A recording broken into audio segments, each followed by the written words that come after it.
A fatura do cartão de crédito estava aberta na minha mesa da cozinha, como uma ferida que não cicatrizava. 17 mil dólares. Flores do casamento, depósito para o buffet, taxas do local, tudo debitado do cartão ao qual eu, tolamente, adicionei Zoe para emergências 3 anos atrás. As despesas do casamento da minha filha, pagas com a minha pensão de professora e a pequena herança do seguro de vida do Donald. Passei o dedo pelos valores discriminados, cada um deles uma pequena traição. Floricultura Enchanted Gardens, 3.200 dólares. Salão de recepção Bela Vista, 8.500 dólares. Buffet Morrisons, 4.800 dólares. Os números ficaram borrados enquanto meus olhos se enchiam de lágrimas que eu me recusava a deixar cair. Aos 62 anos, eu deveria ter tido mais noção. Eu já deveria ter aprendido que o amor dos meus filhos tinha um preço. A casa parecia cavernosa ao meu redor, repleta dos ecos de uma família que lenta e metodicamente me apagou de suas vidas. A cadeira de leitura do Donald ainda estava perto da janela. Embora ele já tivesse partido há 4 anos, eu mantive tudo exatamente como estava no dia em que ele morreu, em parte pela tristeza, em parte pela esperança desesperada de que manter o que me era familiar me manteria de alguma forma preso a um tempo em que eu era importante para alguém. Meu telefone vibrou contra a bancada de granito, a ilha da cozinha que Donald me surpreendeu com o nosso 20º aniversário. Uma mensagem da Zoe: Oi, mãe. Você pode comprar algumas compras para nós? Estou atrasada por causa das coisas do casamento. Só o de sempre. Obrigada. O de sempre. Como se eu fosse uma empregada contratada. Como se os 17 mil dólares com os quais, sem saber, financiei o casamento dos sonhos dela não significassem nada. Como se eu não fosse nada. Coloquei o telefone na frente e voltei para o extrato, fazendo os cálculos mentalmente. Minha aposentadoria mensal era de 2.800 dólares. Depois da hipoteca, das contas e das despesas básicas, eu tinha talvez 400 dólares restantes por mês. Nesse ritmo, pagar o casamento da Zoe me levaria. A porta da frente bateu, seguida pelo som familiar dos passos pesados do meu filho Jerry. Ele havia voltado para casa 6 meses antes, após o divórcio, alegando que precisava de um tempo para se reerguer. Aos 34 anos, Jerry havia aperfeiçoado a arte de arranjos temporários que se transformavam em imposições permanentes. Mãe, preciso pegar seu carro emprestado hoje à noite, ele gritou do corredor, sem se dar ao trabalho de entrar na cozinha. A Rebecca e eu vamos dar uma olhada naquele apartamento em Riverside. Rebecca, a instrutora de yoga de 26 anos com quem ele namorava há 3 meses, que tratava minha casa como seu retiro de spa pessoal. Ela praticava meditação na minha sala de estar, deixando cristais de sálvia queimando, o que desencadeou minhas alergias. Quando mencionei isso gentilmente, Jerry me acusou de ser pouco acolhedora e presa ao passado. Jerry, respondi, com a voz firme apesar da raiva crescendo em meu peito. Você pode vir aqui, por favor? Ele apareceu na porta, já irritado. Seu cabelo escuro estava desgrenhado, e ele usava a calça jeans cara que eu tinha comprado para ele no Natal, na época em que eu achava que presentes poderiam diminuir a distância crescente entre nós. E aí? Estou com um pouco de pressa. Apontei para a fatura do cartão de crédito. Você sabia disso? Os olhos de Jerry se voltaram para os papéis e depois se desviaram. Uma dica que eu aprendi a ler quando ele tinha 10 anos e roubava biscoitos do pote. Saber sobre o quê? Sua irmã cobrou 17 mil dólares no meu cartão de crédito pelo casamento dela. Uma pausa, depois um dar de ombros que me fez gelar o sangue. Ela mencionou algo sobre isso. Olha, mãe, é só dinheiro. Você pode pagar. E a Zoe está tão estressada com o casamento. Só dinheiro. As palavras saíram mais ásperas do que eu pretendia. Jerry, este é todo o meu fundo de emergência. Isto é. É um empréstimo, disse ele, examinando as unhas. Ela vai te pagar em algum momento. Além disso, você tem a casa, sua aposentadoria. Você está bem. Olhei para o meu filho, o homem que eu criei, cujos joelhos ralados eu havia enfaixado, cujos sonhos eu havia sustentado durante 2 empreendimentos fracassados e um casamento que terminou porque ele não conseguia ficar no mesmo emprego por mais de 8 meses. Que agora estava na minha cozinha, na minha casa onde não pagava aluguel, descartando minha segurança financeira como algo irrelevante. Onde será o jantar de noivado da Zoe? Perguntei de repente, mudando de tática. Jerry congelou. O quê? O jantar de noivado. Ainda não recebi o convite. Quando é? Outra pausa. Mais longa desta vez. Ah, isso. Acho que eles já devem ter tido uma coisinha. Você sabe como a Zoe é de manter as coisas íntimas. A mentira pairava no ar entre nós como uma coisa física. Eu podia senti-la se instalando em meus ossos, juntando-se ao peso acumulado de 1000 pequenas exclusões, rejeições e crueldades casuais. Jantares de aniversário para os quais não fui convidada. Recitais dos netos que descobri por meio de postagens no Facebook. Fotos de família das quais não fui incluída porque você nunca gosta da sua aparência nas fotos, mãe. Entendo. Dobrei a fatura do cartão de crédito com cuidado e precisão. E o casamento? Vou comparecer? Claro que você está convidada para o casamento, mãe. Não seja dramática. Dramático. Como se pedir para ser incluída na vida da minha filha fosse um exagero teatral. As chaves estão no gancho, eu disse baixinho. Tente devolver o carro até meia-noite. Jerry pegou as chaves e parou na porta. Por um instante, pensei que ele fosse se desculpar, que reconhecesse a mágoa na minha voz. Em vez disso, ele disse: e a Rebecca vai passar a noite aqui. Vamos tentar falar baixo. A porta da frente bateu novamente, deixando-me sozinho com a fatura do cartão de crédito e a crescente percepção de que, em algum ponto do caminho, eu havia me tornado um estranho na minha própria vida. Caminhei até a cadeira do Donald e sentei-me pesadamente. Lá fora, a vizinhança se acomodava na rotina noturna. A senhora Duncan, do outro lado da rua, regava o jardim. Os filhos de Morrison andavam de bicicleta na entrada da garagem. Famílias normais fazendo coisas normais. Enquanto eu estava sentada, cercada pelos escombros de relacionamentos que passei décadas cultivando, apenas para descobrir que eles se baseavam na minha utilidade e não no meu valor, meu telefone vibrou novamente. Outra mensagem da Zoe: esqueci de mencionar. Você pode pagar o depósito para o buffet do mês que vem? São só uns $2.000. O seguro de vida do meu pai deve cobrir, certo? Você é a melhor. Apenas $2.000. O seguro de vida do meu pai deveria cobrir. O seguro de vida do Donald, que já havia sido dizimado por suas contas médicas, pela última oportunidade de negócio do Jerry e agora pelo casamento dos sonhos da Zoe. O seguro de vida que deveria garantir que eu pudesse envelhecer com dignidade. Era minha rede de segurança para as inevitáveis despesas médicas e cuidados de que eu eventualmente precisaria. Fiquei olhando para o texto até as palavras se confundirem. Então, fiz algo que nunca tinha feito antes em 34 anos de maternidade, apaguei sem responder.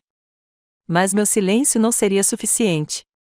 Eu entendia isso agora, sentada na cadeira de Donald, enquanto os últimos raios de luz do entardecer se filtravam pelas janelas perto das quais ele adorava se sentar. O silêncio era apenas mais uma forma de permitir, mais uma maneira de dizer sim a pessoas que haviam se esquecido de ouvir não. Na escuridão crescente da minha sala de estar, cercada pelos artefatos de um casamento e da maternidade que me definiram por tanto tempo, comecei a planejar o que aconteceria a seguir. Porque se meus filhos haviam decidido que eu era valiosa apenas pelo que eu podia oferecer, talvez fosse hora de eles aprenderem o que acontecia quando esse valor era removido. A fatura do cartão de crédito amassou em minhas mãos enquanto eu a dobrava pela última vez. Amanhã, eu faria algumas ligações. Hoje à noite, eu me sentaria com o fantasma do Donald e me lembraria de como era ser amado por quem eu era, não pelo que eu podia dar. A casa se acomodou ao meu redor com seus rangidos e suspiros familiares. E pela primeira vez em meses, o silêncio pareceu uma possibilidade, e não um abandono. A luz da manhã que entrava pela janela do meu quarto parecia diferente, mais nítida, mais intencional. Eu dormia melhor do que há meses, como se algum mecanismo interno finalmente tivesse entrado em ação. Às 7 da manhã, eu estava vestida e pronta para começar o que agora considerava meu acerto de contas. Meu primeiro telefonema foi para a administradora do cartão de crédito. Preciso denunciar cobranças indevidas, disse ao atendente, com a voz firme e clara. Minha filha está usando meu cartão sem permissão há vários meses. A mulher do outro lado da linha foi profissional, até simpática. Sim, eles poderiam congelar o cartão imediatamente. Sim, eles poderiam contestar as cobranças. Sim, eles iniciariam uma investigação. Forneci as transações específicas, datas e valores, $17.000 em despesas de casamento não autorizadas. Senhora, preciso informá-la que, se essas cobranças forem consideradas fraudulentas, isso poderá resultar em processos criminais contra o titular do cartão. Eu entendo, eu disse, e entendi completamente. Minha segunda ligação foi para o meu banco. Gostaria de remover alguém da minha conta, eu disse. Meu filho Jerry é um usuário autorizado há 2 anos, mas estou revogando esse acesso imediatamente. O banqueiro foi eficiente, fazendo apenas as perguntas necessárias. Em 10 minutos, o acesso de Jerry às minhas contas corrente e poupança foi encerrado. O cartão de débito que ele estava usando para suas despesas antemporárias seria recusado ao meio-dia. Minha terceira ligação foi para minha advogada, Janete Morrison. Não tinha parentesco com os jovens Morrison da minha rua, mas era uma mulher astuta, na casa dos 50 anos, que havia cuidado do espólio de Donald. Sandy, a voz de Janete era calorosa, mas preocupada. Faz tempo. Em que posso ajudar? Preciso revisar meu testamento, eu disse. E preciso analisar minhas opções em relação ao uso não autorizado do meu cartão de crédito. Marcamos um horário para aquela tarde. Às 9 horas, eu estava sentado no meu carro em frente à escola primária Riverside, onde dei aulas para a terceira série por 32 anos antes de me aposentar. O estacionamento estava lotado com os alunos que deixavam os filhos na escola pela manhã, e eu observava os pais apressando os filhos em direção ao prédio com lancheiras e mochilas, o mesmo ritual diário que eu presenciava há décadas. Meu telefone tocou. Zoe. Deixei cair na caixa postal. Tocou de novo imediatamente, e depois de novo. Na quarta ligação, atendi. Mãe, graças a Deus. A voz de Zoe estava frenética. Tem algo errado com seu cartão de crédito. A florista ligou dizendo que o pagamento dos centros de mesa foi recusado. Tentei retornar a ligação, mas o cartão foi congelado, eu disse calmamente. O quê? Por quê, mãe? O casamento é daqui a 6 semanas. Temos fornecedores que precisam ser pagos. O pagamento final do local vence na sexta-feira. Estou ciente do cronograma, Zoe. Uma pausa. Então sua voz mudou, assumindo o tom bajulador que ela aperfeiçoara na adolescência. Mãe, vamos lá. Seja lá o que for que esteja errado com o cartão, nós podemos consertar. É só ligar e dizer que está tudo bem. Essas cobranças são legítimas. São mesmo? Perguntei. Por que não me lembro de ter autorizado $17.000 em despesas de casamento? Você disse que eu poderia usar o cartão para emergências. Os depósitos do casamento eram emergências. Se não pagássemos, perderíamos os locais, os fornecedores. Seu casamento não é minha emergência financeira, Zoe. O silêncio se estendeu entre nós. Eu podia ouvir sua respiração, calculando, tentando encontrar a combinação certa de palavras que me fariam render-me, como sempre fizera antes. Mãe, você está sendo irracional. Este é o meu casamento, o casamento da sua única filha. Você não quer que eu seja feliz? A pergunta que me controlou por 34 anos. Você não quer que eu seja feliz? Você não quer que a gente tenha sucesso? Você não nos ama o suficiente para ajudar? Quero que você pague pelo seu próprio casamento, eu disse, como os adultos fazem. Não podemos pagar. Então talvez você devesse planejar um casamento que você possa pagar. Desliguei. O telefone começou a tocar imediatamente. Desliguei. Às 11 horas, eu estava na loja de ferragens, comprando fechaduras novas para as portas da frente e de trás.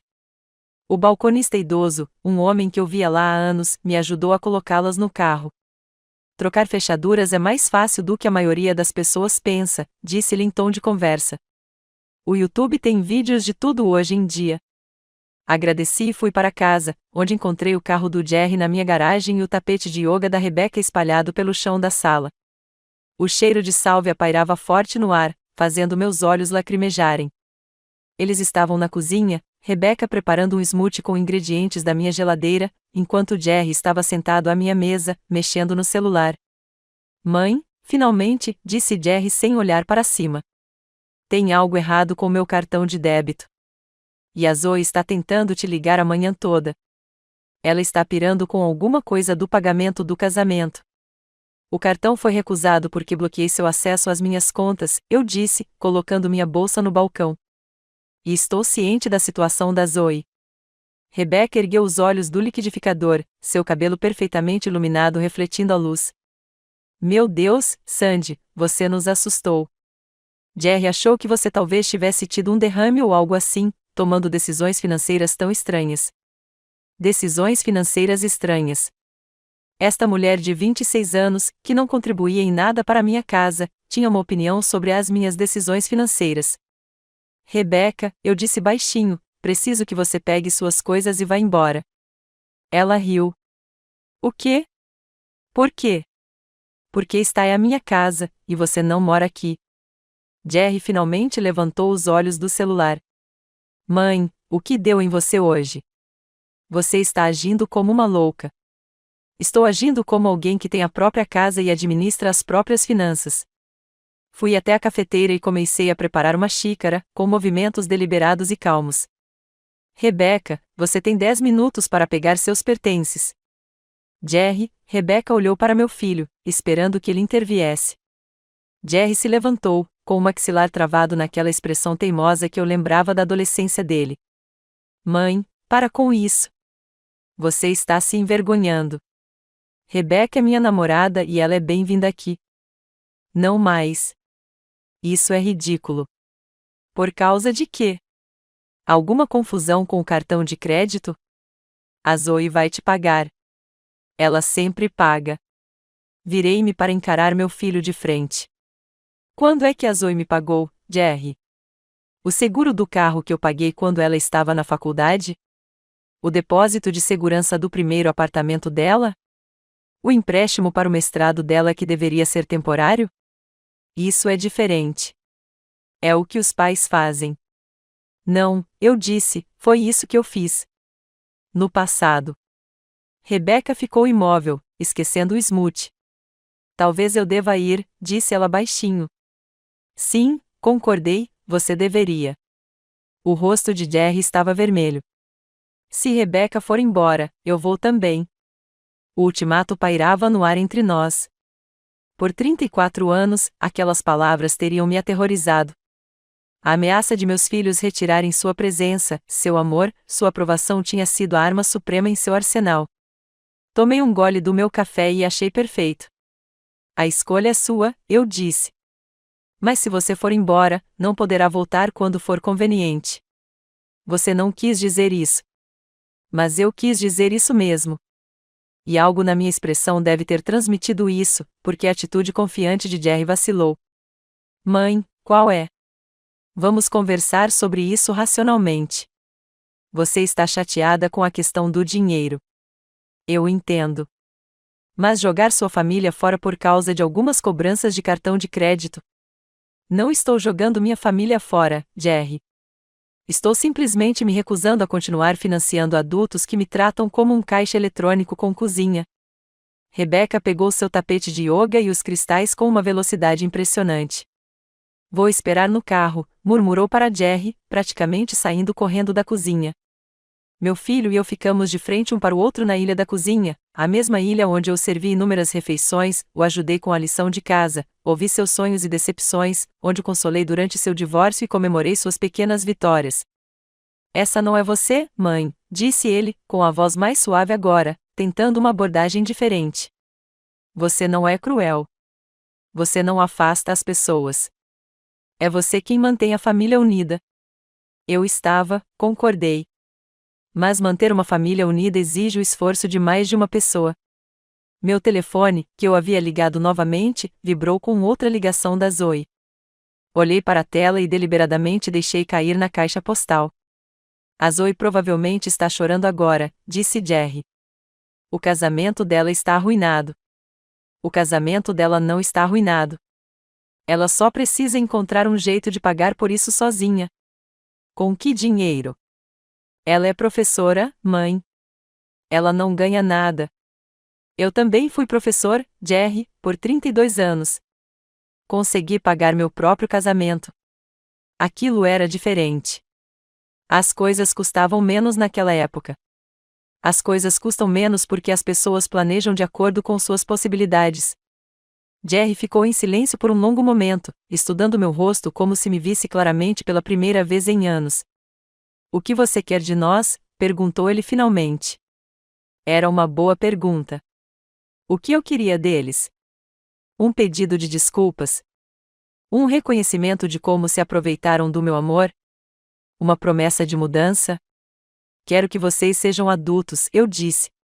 Quero que assumam a responsabilidade por suas próprias vidas e decisões. Quero que parem de me tratar como um recurso a ser explorado. E se não fizermos? Então você descobrirá como é a vida sem meu apoio financeiro. Jerry pegou o paletó no encosto da cadeira. Tudo bem. Quer jogar duro? Podemos jogar duro. Mas não espere que a gente volte rastejando quando você se sentir sozinho e perceber que afastou as únicas pessoas que te amam. As únicas pessoas que te amam. A crueldade casual disso me tirou o fôlego por um momento. Adeus, Jerry, eu disse.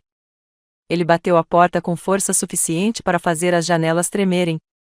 Terminei meu café no silêncio repentino da cozinha e fui buscar as fechaduras novas do meu carro. Eu tinha trabalho a fazer. As novas fechaduras foram instaladas às 15 horas, e eu as testei 2 vezes para garantir que funcionavam corretamente. O clique que elas fizeram, sólido e decisivo, foi como uma porta se fechando para um capítulo da minha vida e se abrindo para outro. Guardei uma chave e guardei a outra no meu porta-joias, ao lado da aliança de casamento do Donald.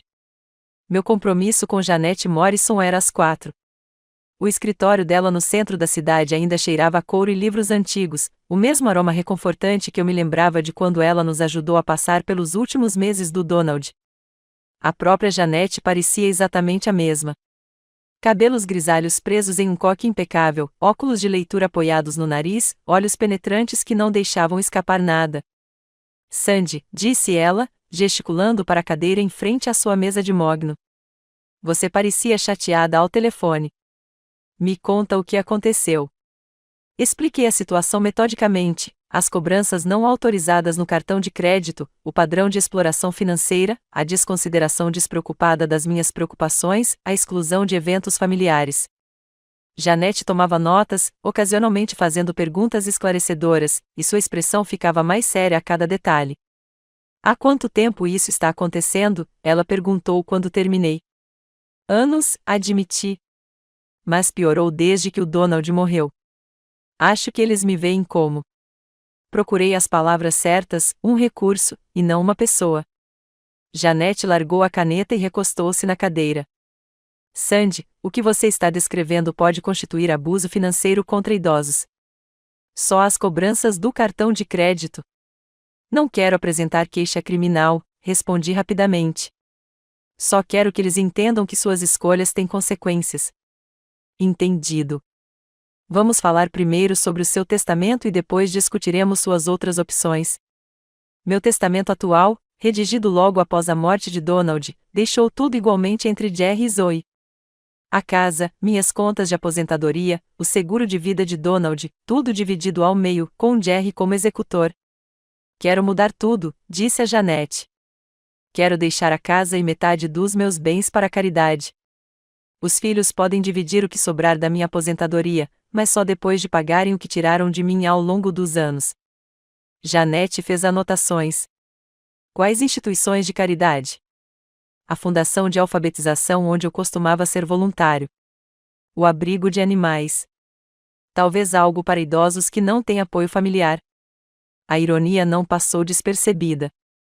E você quer mudar o executor? Sim, você, se estiver disposto. Janete assentiu. Estou.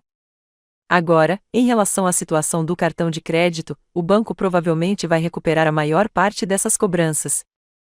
Mas, Sandy, preciso perguntar, você está preparada para as consequências? Seus filhos não vão aceitar isso tranquilamente. Como se tivesse sido convocado por suas palavras, meu telefone tocou. Zoe de novo.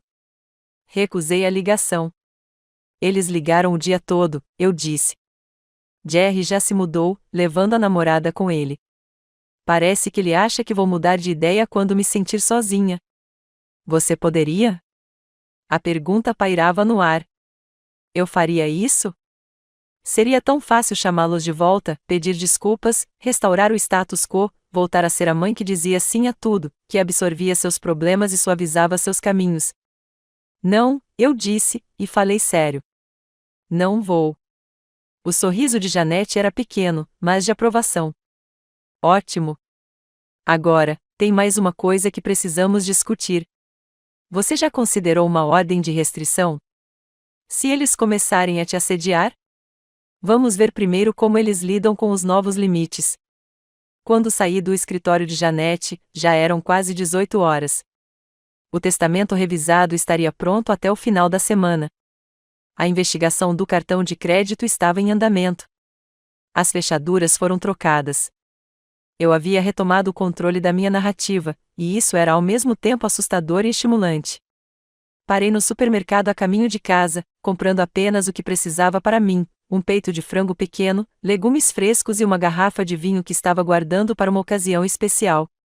Na fila do caixa, percebi que aquela era uma ocasião especial, o primeiro dia da minha vida em que eu era tão importante para mim quanto sempre fui para os outros. A casa parecia diferente quando voltei. Mais silenciosa, sim, mas também mais limpa, de alguma forma. Os cristais de Rebecca tinham sumido. Os pertences espalhados de Jerry, revistas, louça suja, cabos de carregamento, tinham sido varridos. O ar não cheirava mais a sálvia e arrogância. Eu estava preparando o jantar quando ouvi uma batida suave na porta dos fundos. Pela janela, pude ver minha vizinha, 2 casas abaixo, uma mulher mais ou menos da minha idade, para quem eu acenava ocasionalmente, mas nunca conversava de verdade. Ela segurava uma caçarola. Abri a porta com cautela. Oi, disse ela, com um sorriso hesitante. Sou Elizabeth Duncan. Moro na casa azul com jardim. Espero não estar atrapalhando, mas notei que houve alguma comoção mais cedo, vozes alteradas, e vi um jovem saindo com malas. Ela fez uma pausa, parecendo envergonhada. Queria ter certeza de que você estava bem. Elizabeth Duncan. Senhora Duncan. Eu a observava cuidar do jardim há anos, admirando suas rosas e hortas, mas nunca tínhamos feito mais do que trocar gentilezas sobre o tempo. Estou bem, disse eu automaticamente, mas então me recompus. Na verdade, isso não é totalmente verdade. Estou tendo um dia difícil, mas estou lidando com isso. Quer companhia enquanto mexe nisso? Perguntou ela, levantando levemente a caçarola. Fiz lasanha demais, e comer sozinha cansa depois de um tempo. Havia algo em seus olhos, um reconhecimento, talvez, a compreensão de uma mulher que estava sozinha há algum tempo conversando com outra. Eu estava abrindo uma garrafa de vinho, me peguei dizendo. Vou comprar copos, disse Elizabeth, como se já estivesse decidido. 40 minutos depois, estávamos sentados à mesa da minha cozinha, compartilhando sua excelente lasanha e meu pinot grigio cuidadosamente estocado. Elizabeth também era viúva. Seu marido havia morrido 3 anos antes, do mesmo câncer que levará Donald. Ela tinha 2 filhos adultos, ambos morando do outro lado do país, bem-sucedidos e ocupados com suas vidas. Eles ligam todo domingo, disse ela quando perguntei sobre eles. Liguem lindamente. Como vai, mãe? Está se alimentando bem? Lembrou de tomar seus remédios? Eles têm boas intenções, mas às vezes sinto como se estivessem marcando um requisito. Visita com a mãe idosa. Concluído.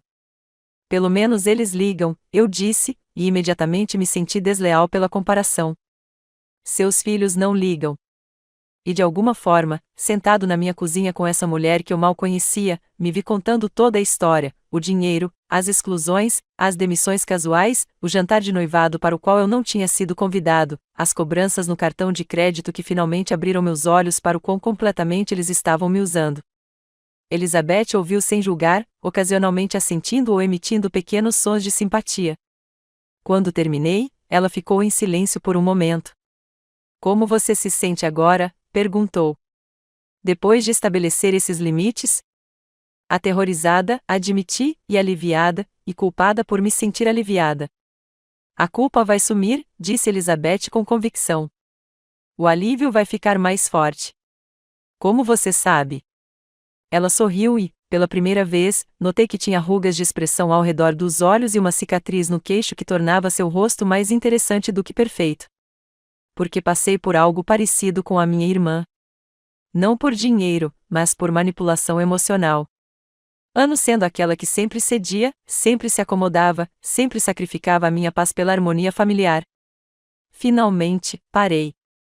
Cortei o contato completamente. Você se arrepende? Lamento o tempo que levei para fazer isso. Meu celular vibrou com uma mensagem. Zoe, mãe, por favor, me liga de volta.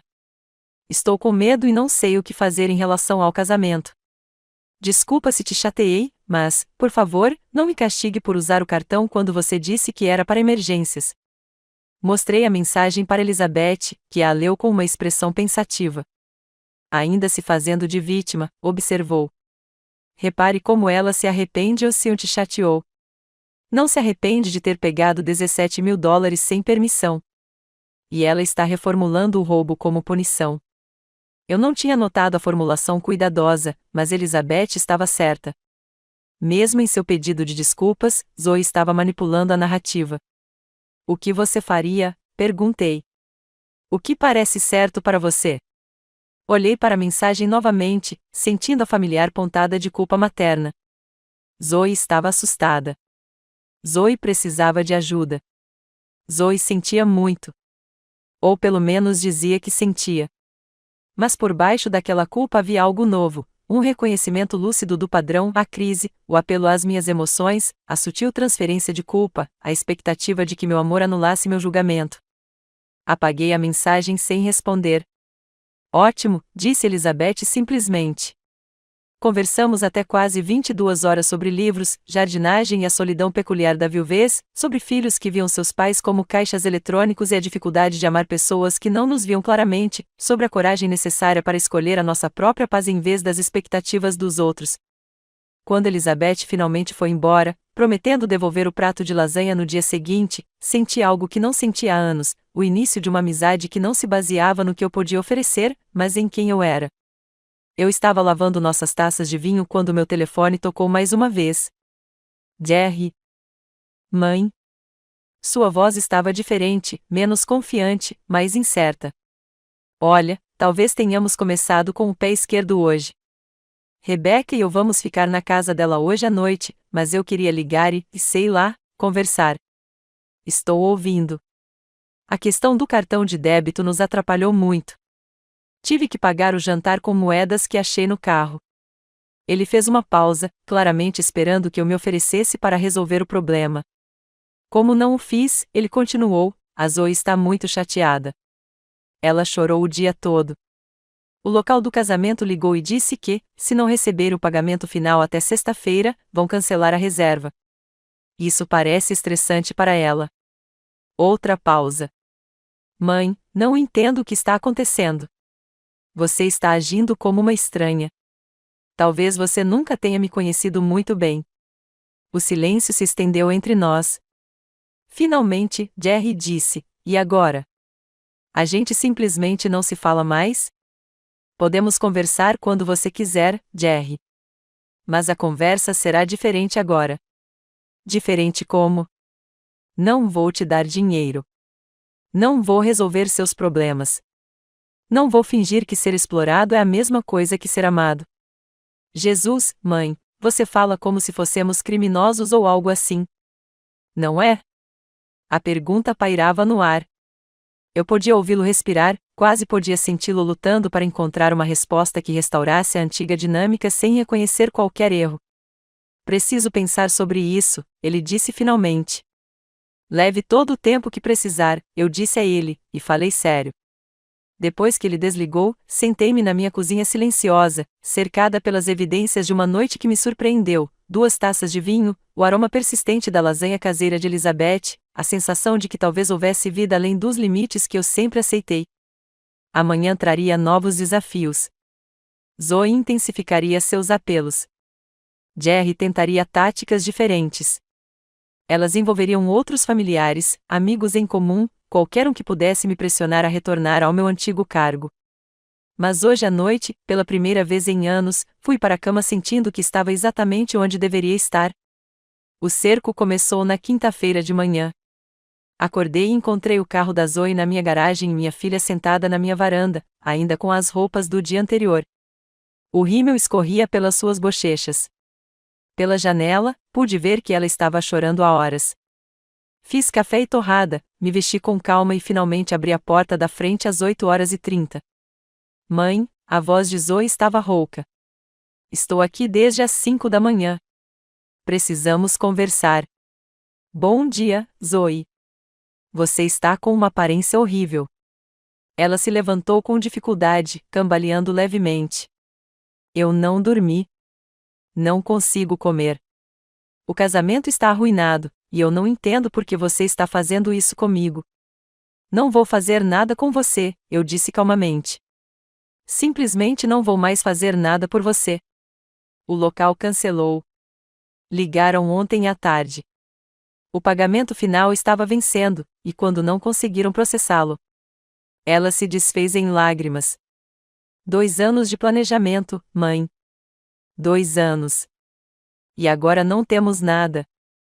Observei o rosto da minha filha e olhei para ela de verdade, talvez pela primeira vez em meses. Aos 31 anos, Zoe ainda tinha capacidade de se fazer passar por uma criança ferida quando queria alguma coisa. Seu noivo, David, um homem decente, pelo que eu sabia, provavelmente não fazia ideia de como ela era habilidosa em manipulação emocional. O que David pensa sobre tudo isso? Perguntei. O David não sabe, disse ela rapidamente. Eu não contei a ele sobre os problemas financeiros. Ele acha que está tudo pago. Mãe, por favor, eu imploro. Só desta vez, me ajude a resolver isso. Só desta vez. A frase que precedeu todos os pedidos financeiros na última década. Zoe, sente-se, eu disse, acomodando-me em uma das cadeiras da varanda que Donald havia construído anos atrás. Vamos ter uma conversa, mas não é a conversa que você está esperando. Ela se empoleirou na beirada da outra cadeira como um pássaro, pronta para fugir. Se for para te pagar, eu pago. Eu prometo. Assim que David e eu estivermos instalados, depois da lua de mel. Quando você decidiu que eu não valia a pena ser incluída no seu jantar de noivado? A pergunta claramente a pegou de surpresa. O quê? Seu jantar de noivado. Quando você e David decidiram que a morte do seu pai significava que eu não era mais da família. A boca de Zoe abriu e fechou como a de um peixe. Não é. Não foi nada disso. Era só a família mais próxima. Os pais do David, a irmã dele. Eu sou sua família imediata, Zoe. Sou sua mãe. Eu sei disso. Mas, quando você decidiu que usar meu cartão de crédito sem permissão era aceitável? Você disse que eu poderia usá-lo para emergências. Um casamento não é uma emergência. Um casamento é uma escolha. E mesmo que fosse uma emergência, $17.000 exigem uma conversa. A compostura de Zoe estava cedendo. Tudo bem. Eu deveria ter perguntado antes. Desculpe, mas o estrago já está feito, e podemos consertar se você? Não. A palavra pairou entre nós como uma barreira física. Zoe me encarou como se eu tivesse falado em uma língua estrangeira. Como assim, não? Quer dizer, não vou mais resolver os seus problemas. Não vou mais pagar pelas suas escolhas. Não vou mais ser tratado como um caixa eletrônico com uma casa anexa. Você é minha mãe? Sim, respondi baixinho. Sou eu. E por 31 anos, mostrei a você o que é o amor incondicional. Eu me sacrifiquei, apoiei e capacitei você a superar cada crise e decisão ruim. E, em troca, você aprendeu a me ver como um recurso, e não como uma pessoa. Zoe estava chorando de novo. Mas aquelas lágrimas eram diferentes, de raiva, de frustração. E daí? Você vai simplesmente me abandonar? Deixar meu casamento arruinado porque você está passando por uma crise de meia-idade? Tenho 62 anos, Zoe. Se estou passando por algum tipo de crise, é por um despertar tardio. Meu telefone vibrou com uma mensagem de Elizabeth: toma um café mais tarde se precisar de reforços. A simples gentileza de alguém me ver, me oferecendo apoio sem esperar nada em troca, fortaleceu ainda mais minha determinação. Preciso que você vá embora agora, eu disse a Zoe. Você pode voltar quando estiver pronta para uma conversa adulta sobre como seguiremos em frente. Uma conversa adulta? Zoe elevou a voz. Quer uma conversa adulta? Ótimo! Aqui vai uma conversa adulta. Você é uma viúva velha e solitária que está afastando as únicas pessoas que se importam com você. Você vai acabar morrendo sozinha, e a culpa será sua. A crueldade daquilo era de tirar o fôlego. Donald estava morto havia 4 anos, e ela estava usando minha dor e meu medo de abandono como arma para me manipular e me obrigar a obedecer. Adeus, Zoe, eu disse, levantando-me e caminhando em direção à porta da frente. Mãe, espera.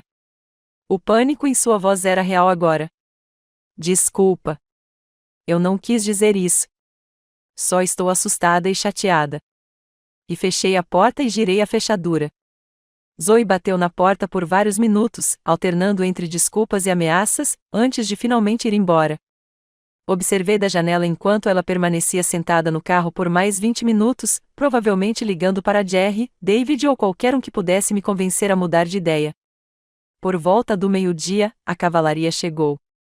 Primeiro veio a ex-mulher de Jerry, Jennifer, alguém de quem eu sempre gostei, apesar do divórcio. Ela tocou a campainha e ficou parada na minha varanda com as mãos cruzadas à frente do corpo, parecendo desconfortável. Oi, Sandy, ela disse quando abri a porta. Jerry me chamou para vir falar com você. Como vai, Jennifer? Como estão as crianças? Eles estão bem, crescendo rápido. Ela se moveu. Olha, eu não quero me meter nisso, mas o Jerry disse que tem uma emergência familiar. Não há emergência, eu disse. Há uma consequência. Convidei-a para um café e contei a verdade sobre a exploração financeira, as exclusões, o padrão de exploração do meu amor e generosidade. Jennifer ouviu com crescente desconforto. Eu não fazia ideia, disse ela finalmente. O Jerry sempre fez parecer que você estava feliz em ajudar. Eu estava. Tempo passado. Ele está com muita dificuldade, Sandy. O divórcio foi caro, e a situação do emprego dele. Ela parou de falar, percebendo que estava defendendo meu ponto de vista. Jennifer, você conseguiu sustentar a si mesma e a 2 filhos com o salário de professora. Se Jerry está com dificuldades, é porque nunca aprendeu a viver de acordo com suas posses. Ela foi embora logo depois, claramente arrependida de seu envolvimento. Às 14 horas, David chegou. O noivo da Zoe era engenheiro de software, quieto e atencioso, alguém que sempre me tratou com respeito. Quando abri a porta, ele parecia genuinamente angustiado. Senhora Patterson, disse ele, espero que não se importe que eu vá até lá. Zoe me contou sobre a situação do casamento e eu queria me desculpar. Eu não esperava por isso. Desculpar-se por quê, David? Eu não fazia ideia de que a Zoe tinha cobrado tanto no seu cartão de crédito sem pedir. Ela me disse que você se ofereceu para ajudar com as despesas do casamento, e eu pensei que fosse um presente seu para nós. Ele passou a mão pelos cabelos. Se eu soubesse que ela estava pegando dinheiro sem permissão, eu nunca teria permitido. Pela primeira vez em dias, senti uma ponta de esperança. Ali estava alguém assumindo a responsabilidade, demonstrando remorso genuíno. Entre, eu disse. Vamos conversar. David explicou que Zoe estava cuidando de todas as finanças do casamento, dizendo a ele que tudo estava coberto. Ele se ofereceu para contribuir com mais, mas ela insistiu que tudo fosse resolvido. Ele não tinha ideia das cobranças no cartão de crédito, do acesso não autorizado às minhas contas ou do padrão de dependência financeira. Eu adoro a Zoe, disse ele. Mas estou começando a ver algumas coisas nela que me preocupam, como o jeito como ela fala de você às vezes, como se você devesse resolver todos os problemas dela. E quando sugiro que paguemos nossas próprias despesas ou talvez façamos um casamento menor, ela age como se eu estivesse sendo irracional. Ele fez uma pausa. Foi por isso que você não foi convidada para o jantar de noivado? Meu coração apertou. Você percebeu isso? Perguntei a Zoe sobre isso. Ela disse que você estava ocupado naquele fim de semana e que se recusou a vir. Mas havia algo estranho na resposta dela. Contei a ele a verdade sobre isso também, sobre ter aprendido com Jerry que eu tinha sido excluída, sobre o padrão de ser deixada de fora das reuniões familiares, sobre me sentir um inconveniente na vida da minha própria filha. O rosto de David ficou cada vez mais preocupado. Senhora Patterson, sinto muito. Eu não fazia ideia. Se eu soubesse, teria insistido para que a senhora fosse incluída. O que você vai fazer agora? Perguntei. Não sei, admitiu. A Zoe anda falando em fugir para Las Vegas, usar nossas economias. Mas, sinceramente, estou começando a me perguntar se este é o momento certo para nos casarmos. Se não conseguimos nos comunicar honestamente sobre dinheiro e família. Ele deu de ombros, impotente. Depois que David foi embora, liguei para Elizabeth. Ela chegou em menos de 1 hora, carregando uma garrafa de vinho e uma sacola de comida chinesa para a viagem. Dia difícil? Ela perguntou, analisando meu rosto. Dia educativo, eu disse. Estou aprendendo exatamente quem meus filhos são quando não conseguem o que querem de mim. Estávamos na metade do jantar quando meu telefone tocou. Jerry. Mãe, isso já foi longe demais, disse-lhe sem rodeios. A Zoe está uma bagunça. O noivo dela está fazendo perguntas, e você está destruindo a família por dinheiro. Não estou destruindo nada, Jerry. Estou apenas me recusando a financiar. Conversamos com a Jennifer. Conversamos com o David. Você está colocando todo mundo contra nós. Eu disse a verdade a eles. Se a verdade os faz se voltar contra você, talvez o problema não esteja na verdade. Tudo bem. Quer jogar duro? Vamos jogar duro. Estamos pensando em declará-lo incompetente. A ameaça era tão absurda que eu quase ri. Com base em quê? Mudança repentina. Decisões financeiras irracionais. Você claramente não está pensando direito. Elizabeth, que conseguia ouvir a voz elevada de Jerry através do telefone, revirou os olhos e murmurou, amador. Jerry, eu disse calmamente, revisei meu testamento. Consultei meu advogado. Tomei decisões financeiras cuidadosamente ponderadas que protegem meus bens de uso não autorizado. Se você quiser questionar minha competência mental, fique à vontade para tentar. Mas devo avisá-lo, Janete Morrison tem excelente documentação do meu processo de tomada de decisão. O silêncio do outro lado era satisfatório. Isso não acabou, Jerry disse finalmente. Não, concordei. Está só começando. Depois que desliguei, Elizabeth encheu nossas taças de vinho novamente. Como você está se sentindo? Como se eu estivesse à beira de um penhasco, admiti. Apavorada, mas também livre.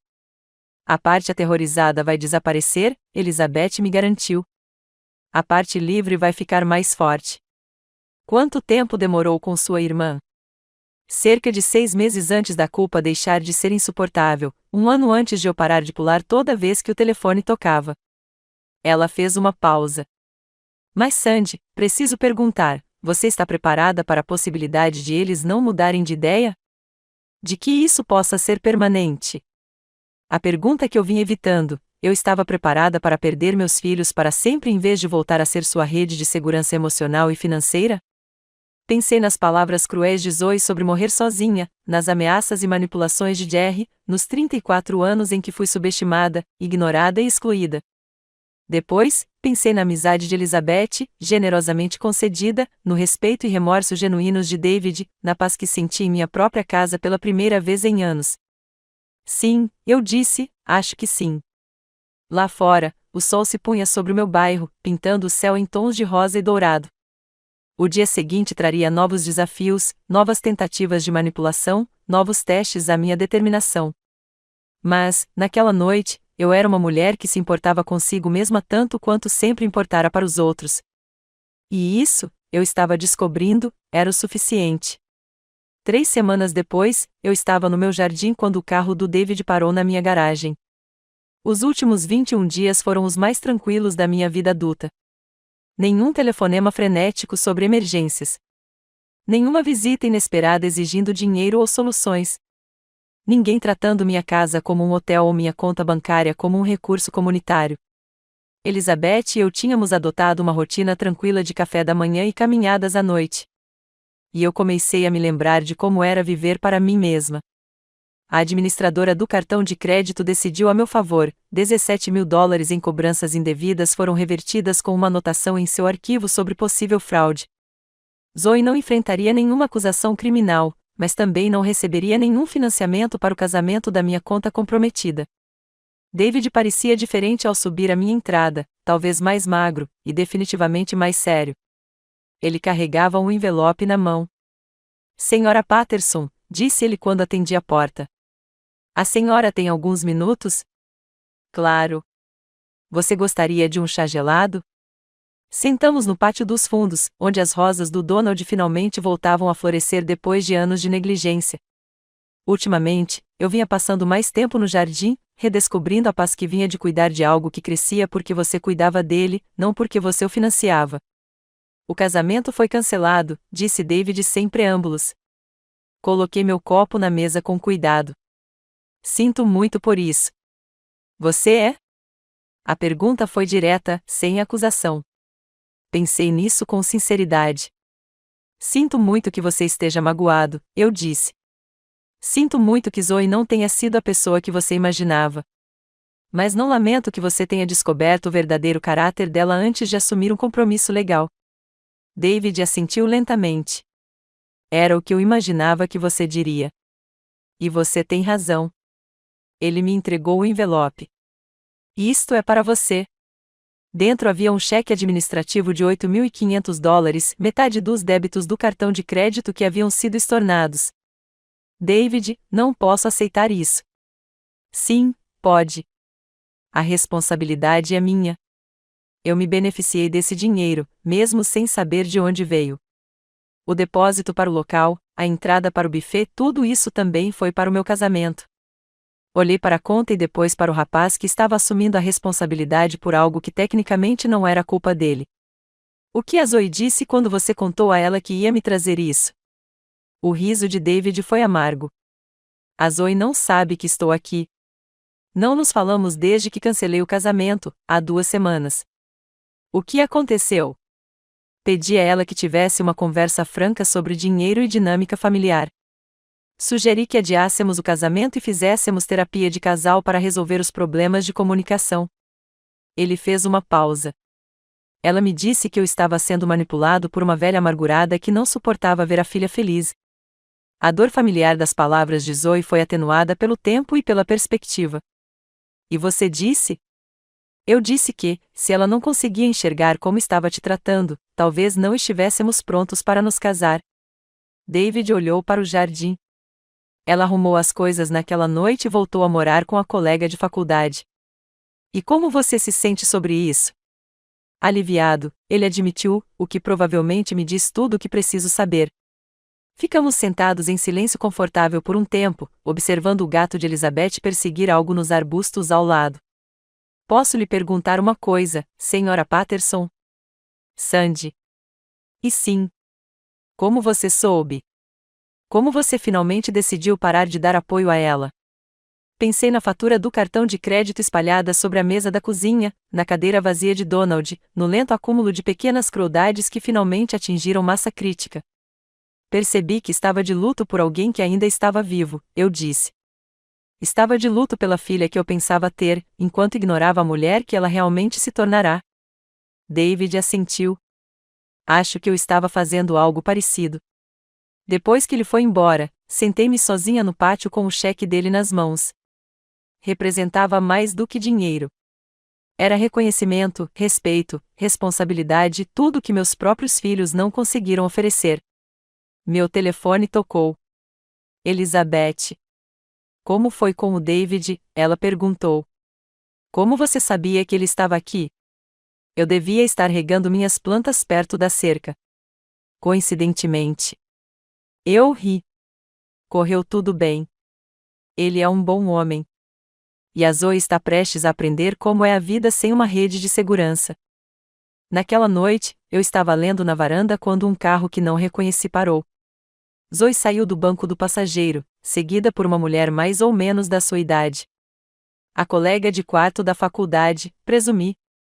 Zoe parecia diferente. Seu cabelo estava preso em um rabo de cavalo bagunçado, suas roupas amassadas. O polimento de suas visitas anteriores havia sido substituído por algo cru, mais desesperado. Mãe, disse ela, parando no pé da escada da varanda. Precisamos conversar. Boa noite, Zoe. Olá, eu disse ao seu companheiro. Essa é a Melissa, disse Zoe, impaciente. Olha, eu sei que você está brava comigo, mas isso já foi longe demais. O David foi embora. O casamento foi cancelado. Eu sou basicamente uma sem-teto. Você vai ficar com Melissa. O sofá da Melissa no estúdio. Mãe, preciso ir para casa. Lá estava, a conclusão inevitável para sua série de decisões ruins e pontes queimadas. Quando todo o resto falhou, volte para a mãe que você sistematicamente excluiu e explorou. Não, eu disse. Como assim, não? Quer dizer, esta não é mais a sua casa. Você deixou isso claro quando decidiu que eu não era família o suficiente para convidar para o seu jantar de noivado. A amiga de Zoe se mexeu, desconfortável. Talvez eu devesse esperar no carro. Talvez você devesse, concordei. Melissa recuou rapidamente, deixando Zoe e eu sozinhas sob a luz da varanda que Donald havia instalado décadas atrás. Mãe, por favor. Eu sei que cometi erros. Erros, interrompi. Zoe, você me roubou. Mentiu para o seu noivo sobre isso. Me excluiu de eventos familiares enquanto esperava que eu financiasse seu estilo de vida. Me chamou de velha amargurada quando finalmente estabeleci limites. Fiquei chateado. Você foi sincero, eu disse baixinho. Pela primeira vez em anos, você me disse exatamente o que pensa de mim. Zoe começou a chorar, mas essas lágrimas eram diferentes das suas apresentações anteriores, mais genuínas, talvez. Ou talvez eu simplesmente tivesse me tornado imune à manipulação. Não tenho para onde ir, ela sussurrou. Você tem 31 anos, Zoe. Você tem um mestrado e um emprego como professora. Descubra. Você realmente vai me deixar ficar sem teto? Você não é um sem-teto. Você tem opções. Você simplesmente não gosta delas. Zoe limpou o nariz com as costas da mão. O que você quer de mim? Um pedido de desculpas? Tudo bem. Me desculpe. Me desculpe por ter usado seu cartão de crédito. Me desculpe por não ter te convidado para o jantar. Me desculpe por ter dito aquelas coisas sobre você morrer sozinha. O pedido de desculpas pareceu vazio, feito como uma transação, arrependimento como moeda, remorso como pagamento por privilégios restaurados. Por que você se desculpa, Zoe? Eu acabei de te contar. Não, você me contou o que fez. Estou perguntando do que você se arrepende. Ela me encarou, claramente confusa com a distinção. Não entendi o que você quer que eu diga. Quero que você entenda a diferença entre se arrepender das consequências e se arrepender das escolhas. Entre se arrepender de ter sido pego e se arrepender de ter machucado alguém. Você está brincando de palavras. Estou tentando conversar com minha filha, mas estou começando a achar que essa pessoa não existe mais. A verdade disso se instalou entre nós como poeira. Zoe abriu a boca para argumentar, mas depois a fechou. Uma parte dela, soterrada por anos de arrogância e manipulação, pareceu reconhecer a precisão da minha avaliação. E agora, ela perguntou finalmente. Nós simplesmente não temos mais um relacionamento? Podemos ter um relacionamento, eu disse, mas será diferente. Será baseado no respeito mútuo, e não na dependência financeira. Exigirá que você me trate como uma pessoa, e não como um recurso. E se eu não puder fazer isso? Então você respondeu sua própria pergunta. Zoe ficou ali parada por um longo momento, claramente lutando com conceitos que deveriam ser básicos para qualquer relacionamento saudável. Finalmente, ela se virou e voltou para o carro de Melissa sem dizer mais nada. Observei-os indo embora, sentindo algo que não esperava: paz. Na manhã seguinte, Jerry ligou. A Zoe me contou o que aconteceu ontem à noite, disse ele. Mãe, isso é loucura. Ela é sua filha. Ela é uma adulta que fez escolhas de adulta. Estou permitindo que ela experimente consequências de adulta. Você está destruindo a família. Não, Jerry. Estou escolhendo não ser mais destruído por isso. Houve uma longa pausa. Então é isso? Você acabou com a gente? Cansei de ser usada por você. Faz uma diferença. E se a gente mudar? E se a gente, sei lá, te pagar de volta, te tratar melhor? Foi a primeira vez que um dos meus filhos reconheceu que seu comportamento precisava mudar. Então veremos o que acontece, eu disse. Mas a mudança tem que ser real, Jerry. Não apenas palavras criadas para restaurar seu acesso aos meus recursos. Como provamos que é real? Vocês não provam isso para mim. Vocês provam isso para si mesmos, tornando-se o tipo de pessoa que não precisa provar nada. Depois que desligamos, sentei-me na cadeira do Donald e contemplei a vida que construí para mim nas semanas desde que recuperei minha autonomia. O jardim estava florescendo. Minha amizade com Elizabeth havia se aprofundado em algo precioso e sustentador. Voltei a ser voluntária no centro de alfabetização, redescobrindo a alegria de ajudar pessoas que apreciavam, em vez de esperar, minha ajuda. O cheque de David estava na minha mesa, já depositado em uma conta que meus filhos nunca poderiam acessar, mas mais valioso que o dinheiro era o que ele representava, a prova de que eu era capaz de inspirar respeito e não apenas dependência. Meu telefone vibrou com uma mensagem de Elizabeth: um café com aquela viúva nova da escola primária Riverside hoje à tarde. Achei que você gostaria dela. Sorri e respondi: sim, estou ansioso por isso. Pela primeira vez em décadas, eu estava ansioso por coisas, por conversas que não girassem em torno de crises ou exigências, por relacionamentos baseados em escolhas e não em obrigações, por um futuro em que eu fosse importante para mim mesmo tanto quanto sempre fui importante para os outros. Lá fora, as rosas da Sra. Duncan estavam florescendo, e as minhas finalmente estavam florescendo. Eu tinha trabalho para fazer no jardim, amigos para encontrar, livros para ler, uma vida para viver nos meus próprios termos. O cerco havia terminado. Eu havia vencido, não derrotando meus filhos, mas me recusando a continuar me derrotando para a conveniência deles. No final, a maior vitória foi a mais simples: lembrar que eu valia mais do que eu podia oferecer e ter a coragem de viver de acordo com isso. O sol da tarde entrava pela janela favorita de Donald. Pela primeira vez desde sua morte, a luz parecia um começo e não um fim.